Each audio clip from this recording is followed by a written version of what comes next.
morning. Social media roundup. You know what that means? We're going to cover anything that matters today in social media, because doesn't social media get a little bit overwhelming? Yeah, right? It's like, what's coming next? I had a guy just a little while ago today on one of the live streams I was doing earlier, and we were talking about some of the things we're talking about here, and he says, Jeff, I need help with Snapchat. I need a Snapchat strategy. And the first thing I said to him is, why? Well, because that's what I was told I need to do. Why, right? Are your customers on Snapchat? Why are you trying to talk on Snapchat? So we're going to kind of funnel it down, but I think I have to talk to the industry at large first. As an industry, are we ahead of the curve as real estate agents, or typically behind the eight ball? Honestly, behind the eight ball. It's truth. I mean, let's face it, in '88 when I started, consumers had nothing on us. We had all the data, we had all the books, we had all the stuff. Now they kind of capture ahead of us. They leverage the social media sometimes ahead of us. So I don't like being behind the eight ball. So we've got to learn, as Steve mentioned earlier, that change happens. Change is going to happen fast. However, we don't have to do all things. We just have to do smart things. So when we go down this path, I want you to understand that I'm going to cover some things that are new and relevant, but I always want you to ask yourself this question. Is the audience I want to attract there? Like, why go to the mall if your customers aren't going to be there? Why watch television if the person you're trying to target is not going to be on the TV? You know, why promote through that channel? So think about that as we go along. First things first, if you haven't noticed, the newest report that came out last week, literally, is that over 50% of the buyers today, 50%, are under the age of 36. You guys see those numbers? It's pretty startling, right?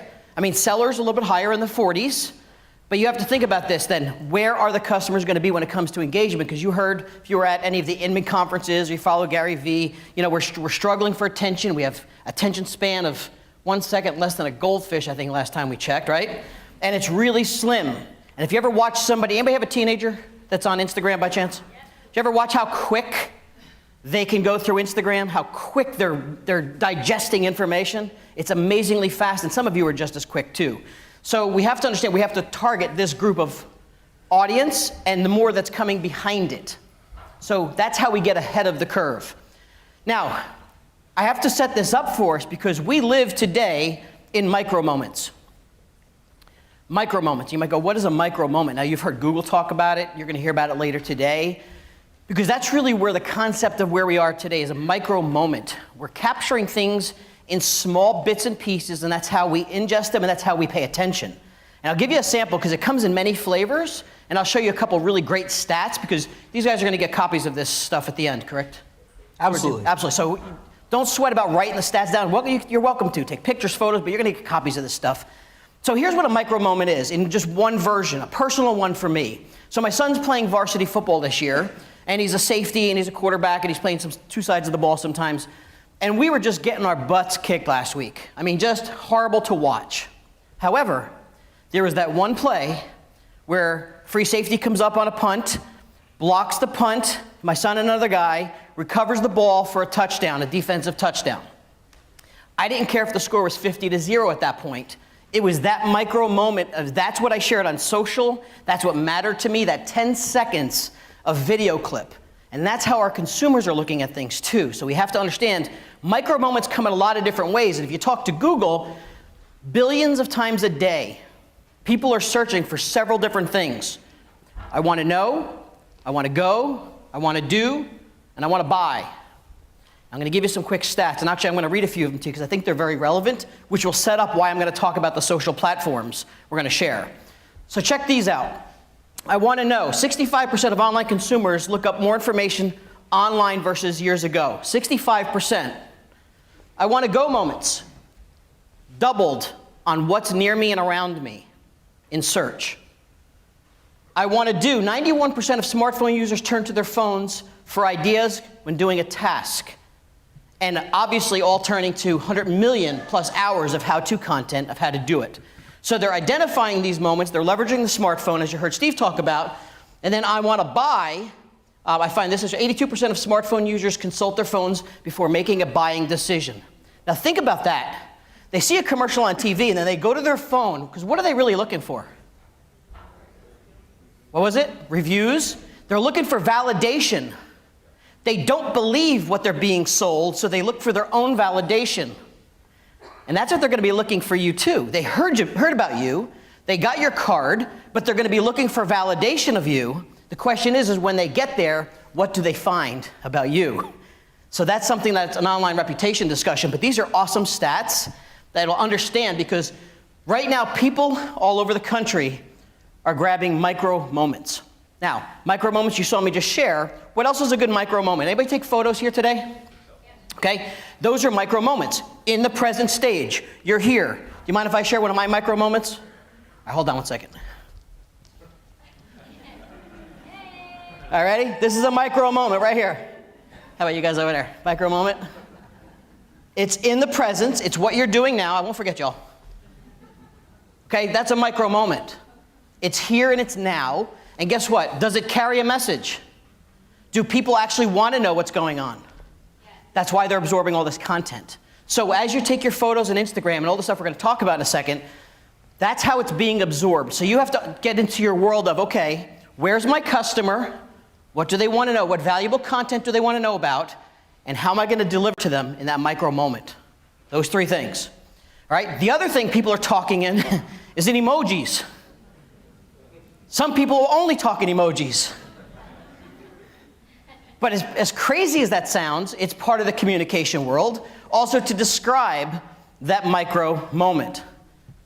Just how it is. I would have thought we were going the other way years ago. We're going kind of this way to less talking, more emojis. And there's thousands of, between those and the GIFs and all the other video stuff that's flying around, that's how we're communicating. That being said, I like this part because everyone that we talk to in real estate, around real estate, your next door neighbor, to your child, all has a story. We all have one. Some stories really good, some not so good. Some of you, I'm not sure if I want to actually hear your story. And some of them, I'm not sure if I want to actually see your story. Because sometimes it gets a little bit crazy. Does life just get crazy sometimes? Yeah. We all have stuff. We have issues. Whether it's kids, spouse, family, injuries, stuff happens. But does that stop our world sometimes? No, we have to continue. So the story is a magical thing to tell it. And one of the evolutions of, as Snapchat was becoming super large, and people were saying, Jeff, why aren't you jumping on Snapchat? It wasn't because I didn't like Snapchat. I know how to Snapchat. The majority of my audience wasn't on Snapchat. So why would I go that way? So I patiently waited. I didn't have any secret magic, but then Instagram pops out with Instagram stories, and that became my channel where my audience was. At least the audience I'm targeting today. That could change next week. So Instagram stories evolves, sharing that same concept, and people are like, oh, it ripped off Snapchat. It's not about ripping off or anything. It's just simply the evolution of how we're going to tell our story in a visual format. Because I think we've gone from a digital age to a visual age, personally. We're very visual, where everything has to be seen. And think about this. When you look at a post online, and I've seen some, a 2 or 3 paragraph rant or a photo in 3 words, where's your attention? Photo in 3 words. So think about that as you do your online posts and your social. It's not so much about all the content, it's about what you share, the visual aspect to get their attention, and the few words to describe it. Because remember, attention spans are very low. So let's go to Instagram stories for a second. I put together some slides for you kind of to take you through the steps if you haven't done Instagram stories, as well as a few others, only because I knew you're going to receive this afterwards. So I wanted you to have content that you could download and leverage and use as a training after the fact, if that's okay for you. It's like literally with arrows and pointing to things. So how many of you are on stories now, creating stories a couple times a week? A couple? Have you found it fairly engaging? Okay, let's clarify first of all stories. 24 hours existence, video and photo. It exists up on the top of your Instagram account along with others who are creating their stories. And all it is a way to contain the micro moments of your day, if that makes sense. The micro moments of your day. So when you create one, it's real simple. The little video button is either press the button for a photo, push and hold for record. And the reason I make it sound simple is it's really simple. Most of us just get intimidated to go do it. Or what do I record? Or I have to start thinking. If you have to start thinking about it, you're not getting the micro moment. It's the stuff that you're just doing that makes sense for content people want to share in. So don't sweat about writing notes on some of this stuff. I'm going to give this to you. Next, it's both photos and videos. Both photos and videos. You could swipe to add filters, and if you're not filter friendly, change the colors to black and white photos, to all sorts of cool themes. Swipe simply changes it. So it makes it very simple. One touch, one swipe. Everything is present, and there's the one fun feature which a lot of people do like. I'm not a big fan. I'll use it for things I want to point out, is being able to draw and write right on the actual screen or photo to point out something. Maybe it is a piece of real estate. Maybe it's something you want to point out, that there's a pool in the backyard. Okay? Give you a quick slideshow of that. Left-hand side. If you guys can see that, okay. Okay, so it's simply a photo taken. You can draw on it. You can send a message to somebody. Hey, thought you would love to see this kitchen. Hey, thought you would love to see the bathroom in this house, the master suite.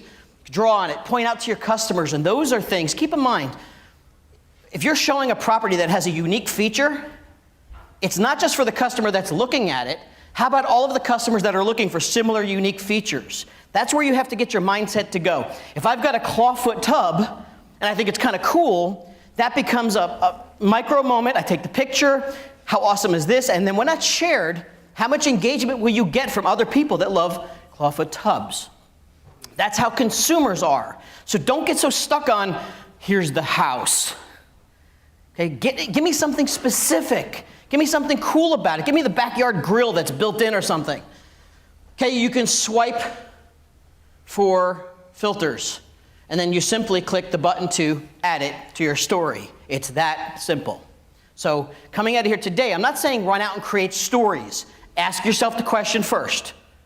Are your customers or potential customers on Instagram? By a show of hands, how many of you think your customers are probably on Instagram? Show of hands. Okay, so we probably need to get to work. Because, listen, it's only a communication tool to communicate with them and connect with them, but I'll leave you with this part. If you're not doing it, someone else is. Somebody else is, and I promise you. Last, of course, there are settings. You can hide people from not seeing things. You could pick categories of privacy. To me, I'm an open book. I just want everyone to share. I don't block stuff, but there are those settings. If you did want to get into, who's going to follow it or everyone to share, they're there. It's simple in one file. So Instagram Stories, 24 hours in existence and it's gone. And then you continue to cultivate. Good? A lot of stories to be created. I'd love to see some today. Maybe at lunchtime, we get some stories going out in the hallway. Now, people wanted me to do a whole comparison of Snapchat versus, I said, you know what? I don't really care. I don't want to compare things if it's not relevant to me, because I could tell you this, that one does this a little better, one does that a little better. One does this a little better, one does that a little better. But to me, you know why it doesn't matter? I think I just answered it before. Customer's not there. At least my customer's not there. If you have customers that are there, then you better get on Snapchat and start learning. Because it's not going to go away. There'll be advertising on it that's going to drive sales, just like Facebook advertising became the boom, and you're going to see that this afternoon with Justin Stutz, how powerful that is. Keep in mind, when that starts to get flooded and inundated with advertisers, where's our next opportunity going to lie? In other platforms. So don't be naive if your customer's there. Go, I put this up for your use after the fact when you get the presentation. Then you got Messenger, which I like a lot, where in Instagram itself, I can message them privately and share content with them one-on-one to have that interaction with them in a conversation. Let's face it, the goal is not just to post and run away. It's post, gain interest, have a conversation, and talk. Except we're doing it via text.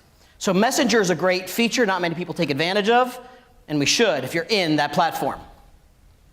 The other thing I like too is between sending photos, and I also like to send videos, little video clips. Now this is getting more popular even by text messaging. Like if you have an iPhone and you want to just do iOS, you can do messaging right in the app. So it depends on where your customer is. If I'm already in Messenger and having a conversation in Messenger, put my video in Messenger too, and it just could be a short and sweet, hey, I was just thinking about you, this is awesome. Take a look at this. If you want to see the home later, let me know. Short, simple video. And this afternoon, or right after this, you're going to see some really cool ways that video is evolving as well. In addition, camera roll stuff, you can save the stuff and download it so it's useful for other content, which I like to sometimes repurpose. So if I shoot a good little video and I save it, or I shoot a photo and I save it, I could use it elsewhere, but that's a choice. So the content is reusable somewhere else if you choose to use another platform. Now, this is what evolved a lot. Now, many of you have been on Facebook Messenger probably for some time, but let me just put it in perspective first. The power of Messenger, I think, is underrated. Here's why. If I'm connected to you on Facebook, and let's say you're kind of one of those hard to get to people. Let's just say Spencer Raskoff of Zillow, CEO of Zillow. I'm connected to him on Facebook, right? We're friends. If I want to reach out to him, do I need his phone number? Do I need his email address? I have the power of one button to get a message to him privately, directly into his messenger box. That connection is super powerful without having to have all the other valuable information, such as phone numbers, which people don't want to give up so much if they're private, and email addresses, which a lot of people don't read and goes to spam. I'm not saying he has to respond to me, but I know I can get him a message. I'm finding I'm spending more time on Facebook Messenger and Messenger groups than I am on text at this point. It's easier, people are there, the profiles are attached.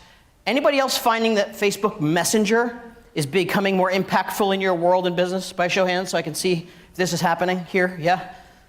If it's not, start taking advantage of it more. People like the platform because it's simple, it's easy, and it's built in without having to have all that other information. Again, similar content as Instagram, photos and videos are being, captured in these platforms to share. The beauty of shooting video on these things is not complicated anymore. It's just really, again, push the button for a photo, hold the button for video, and that's it. So 10, 20 seconds of video content, or explaining to somebody, hey, Mary, it's Jeff, I'm just sending you those contracts by email. Please take a look at them real quick. I got everything marked off where you need to sign them. I'm looking forward to getting it right back. I want to get you this home. Boom, that's powerful, shows you care, versus trying to type that out in an email where it's a bunch of words. People want to know they matter, and that's really a way to connect with them. Now, live. Live's probably one of my favorite ones. You've seen a lot of people live. Some are doing a really good job at it. Some are doing a not so good job at it. But I'm not so sure if there's really a bad job at it. Look, half the part of any of this is doing it. Is just doing it. Facebook Live I waited for patiently, again, for the same reason. Hey, Jeff, are you on Periscope? Okay, well, I could be on Periscope, but that means I got to go tell all the other people I want to talk to that aren't there to go on Periscope. It's not that it's bad. My audience wasn't there. But Facebook Live, not only do I have that audience that's already built, but to me, when I create a Facebook Live, and this is where I made some of my first mistakes, where I first got worried. When I was doing Facebook Live, and let's say if I was live streaming and I would watch maybe 5 or 10 or 15 people come into the live stream, and I'd be like, oh, there's only like 5 people. Like you start thinking like, oh my God, nobody loves me. There's nobody here. But think about this. Right now, if there was something really cool live right now, but you're sitting here, you can't watch it. Like you're busy. I would love to watch it, but I can't.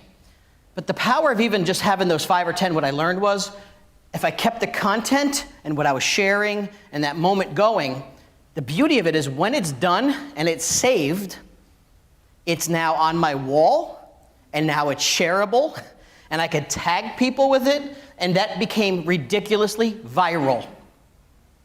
The share button of when it's on your wall is powerful. So I might have thought I had 10 people live, which I only did, but then people that I posted to and tagged shared it now to their 200-300 people, and other shares to 500 more people, and now my video is getting views all over the country. That's the power of it. So don't get bent out of shape like I used to when there's only like a few people live jumping in. The other thing as a tip to come through is when people are on there and you could finally start to see some of their names, greet them. They're kind of shocked like you're calling them out. Like, hey, John, hey, where am I at? I'm in Washington today. Like they want to talk because they're engaging, and you could kind of thank them for that. So what do you use live for? Well, you've seen a lot of live open houses, right? How many doing live open houses? Anybody yet? Okay, are we still doing open houses, by the way? No, yes, no. All right. I wish I had time to do a whole power open house session to kind of like really generate listings out of open houses. Do that another time. But think about this. It's not about necessarily the homeowner. The homeowner gives you permission to market their home. The power of that live is to market that home, but what else am I marketing at the same time? Absolutely. To how many more people that aren't going through that? If I had 5 people come to that open house, that's the only 5 people I talked to that day, theoretically. Although I'd be knocking on doors and talking to all the homeowners and doing some other stuff. 5 people walk through my door. That's my spending 3 hours. Tell you what, if you're going to take me away from my family on a Sunday to spend 3 or 4 hours at a home, I would love thousands of contacts to happen. And with the power of this tool, it now allows you to have thousands if you do it right. So we have to just learn. You're going to hear today several times. It doesn't have to be green screen professional video. It doesn't have to be, my hair is a little bit, just it's windy outside today. You're going to see that it just kind of has to happen with good content. And I mean, not just go, well, here's the kitchen. Like, tell me something cool. And I'll tell you a few tips that I saw real quick in purpose of time. Like, there was a mortgage person and a title person that were joining this one guy live streaming. And I was wondering how the title officer and the mortgage, how were they going to get involved in this. And all of a sudden the title guy broke out and started saying, well, listen, this happens to be in Woodbridge, New Jersey. And if you don't know about Woodbridge, it has 2 train stations that come through here within 5 minutes walking distance. It's only 30 minutes to the city. Like, he got into a whole, I'm like, wow, that's freaking cool. I didn't know it was that close to the city. It was good content. And it was savable, shareable, and everything else. And then those 2 guys shared it to their universe. So it's now taking an open house to everything. And if anything, it'll help you market to get more listings. So think about that. Now, a couple things are happening with live stream. Is it's going to be able to get, the challenge is if I can't schedule it first. If I'm here and I'm doing it live, you have to be live at the same time. They're going to be coming out with, let me skip through 1 second. They're going to be coming out with a way to schedule a live stream. Now, this is a little bit techie for some, and I'm not going to dive into this how-to because it's not as simple as I thought, but there is a simpler way to schedule a live stream or schedule the open house, and that's simply by creating an event for your Facebook page. So if you do an event, live stream open house on this particular date, I've got some slides for you, simply go create an event, because once an event, now you can share that event and market that event and say, hey, at 1 o'clock we're going to be live, and you could promote that to other people. Now you have a chance of getting more audience engaged, more audience involved, and being able to connect with them at that level. So schedule the event. When you get in here, it'll let you kind of tab in what time and day you're creating the event for yourself. Change the photo. Make sure it's a picture of something relevant to the house. Doesn't necessarily, unless your law says that you're going to have to put the price in there or not. Obviously, if you don't have to, don't. You want the inquiry. You want someone to ask. And then, of course, you could put URLs to your website, links to different pages, and engage them once they're there. So that's the simplest way. The one that they're coming out with is much more sophisticated, where you got to start copying code and moving it over. I think there's going to be an easier way than that. But for me right now, the simplest way for you to do it is by creating that event. And last, pro tip, once you're live, what you don't realize, there's 2 things that happen when you're done. And I made this mistake myself. When you're done recording live, there's a lot going on. You got this little adrenaline rush. You kind of got it done. Like, oh, it was good. So you think. And there's an option that'll save to camera roll, which I always like to save it to my camera roll. And then there's the option to share it, which is good too. But then there's this follow button. Encourage people at the end of your session, at the end of when you're almost done. Say, listen, when this session's done, I'm going to be doing these open houses. I'm going to be doing these training sessions. I'm going to be doing all of this like every week or so. If you want to be in tune to what we're up to and what we're doing, when we're done, please click the follow button. So now the second you go live, they get a quick notification that you're live. So it helps to build a following. So it's kind of a pro tip. Save it to your camera roll, share it, and then make sure you get people to follow it so it triggers it live. That makes some sense? All right, on that note, hopefully 3 ideas: Instagram stories, the Facebook live stream, sharing it that way, and creating micro moments is really how we need to build our day. Hopefully you got some cool tips on that. Thanks, guys. Appreciate your time.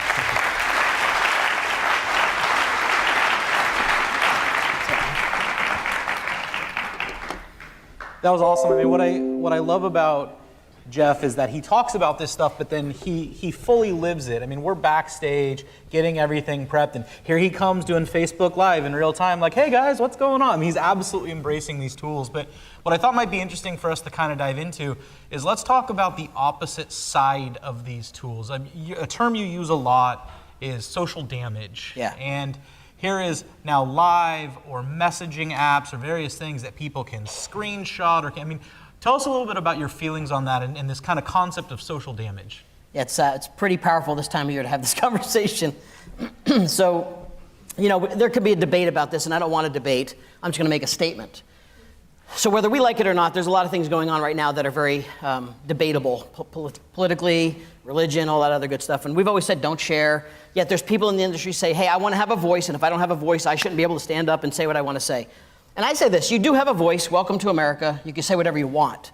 However, I'm not so concerned about the other 50 people that jump on your bandwagon. I'm concerned about the other 10,000 who watch it, then say, what an ass, excuse me, that just I can't believe they're saying that, and has turned people away from not only doing business, but have actually lost friendships over, and they actually never even made a comment about it. They just saw it and watched it, and then made their assumption and perception and pulled away. And I've had many of people that I thought I respected after their language and stuff they did because they felt they had the right to, will no longer speak to again, that they're not in my tribe.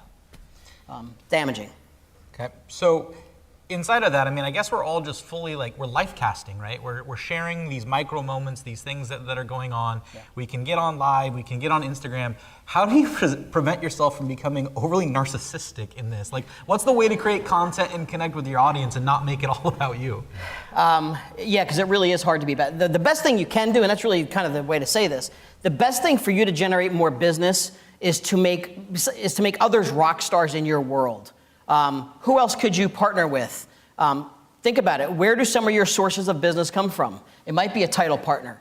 Maybe they got leads they're giving you. Maybe it's the homeowner themselves. Maybe they're really good about telling them, you know, hey, share with me why you built this home, and get them involved and try and find ways to help other people get connected on the conversation.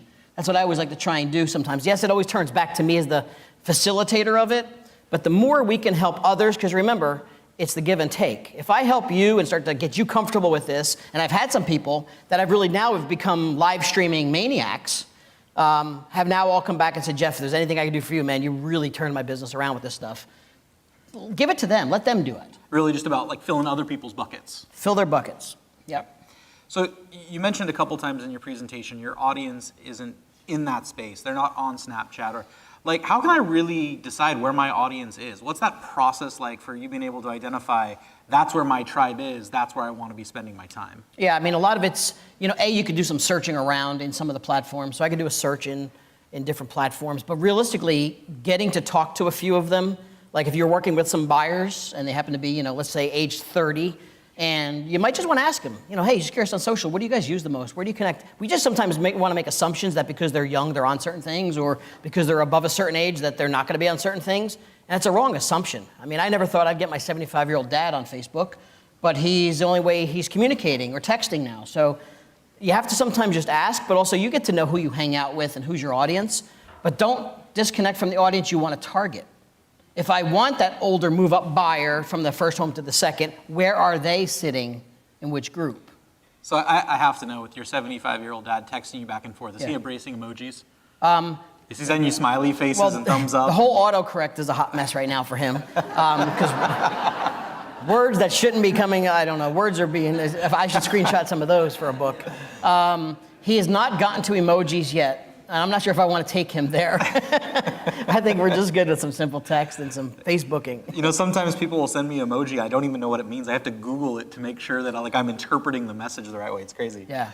So lastly, I mean, you have a phrase that I really love that you say all the time, which is some form of, you know, don't touch me, don't drip on me, don't poke me. Can you elaborate on like what you mean when you say that in terms of using these tools? Yeah. So I had the shirt at Inman, I think it was last year. It was like, don't poke me, don't touch me. You know, it's kind of creepy, first of all. Please just say it. You know? There's some social damage in that statement. You know, and I know we've been using these terms, but again, it's not what we used to do. Like, I hear people say, well, how many times did you touch your customers last week? And I'm like, God, I can't, what is wrong with you?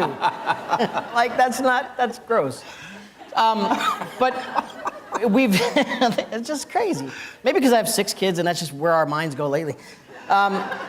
However, we just have to understand, we saw Steve talk about it too, is people want relevant content. We're sending people more digital junk mail than ever before. And the digital junk mail does not necessarily get you that referral 5 years down the road. I think we're making huge mistakes by automating the human process after we're human with them during the relationship. And I'm not saying it doesn't work altogether, but content, there's got to be a better way to stay in touch. And I think the tip I give most is, if your customers aren't in lists on Facebook and put them in a list, to me, the list is the most powerful thing in social media that's free, and if you use it correctly, and I'll just describe it real quick, is if I have 100 customers, and my customer right now said, hey, I just rebuilt my kitchen, I love my new home, and they make that post, and you didn't say nothing about it because you didn't see it, well, shame on you, but they're gonna get my digital chicken recipes every month because that's what my system's doing. So if they're in a list, I go to my phone when I get 15 minutes, and I go through the list of all the people in my list. Those are the people that matter to me, and I listen to everything they're talking about. No CRM in the world can touch the connection on them every day, like, comment, and all that other stuff. So to me, I power the human side with lists, not just digital junk mail. Awesome. I think it's annoying. Awesome. Well, thank you so much, Jeff.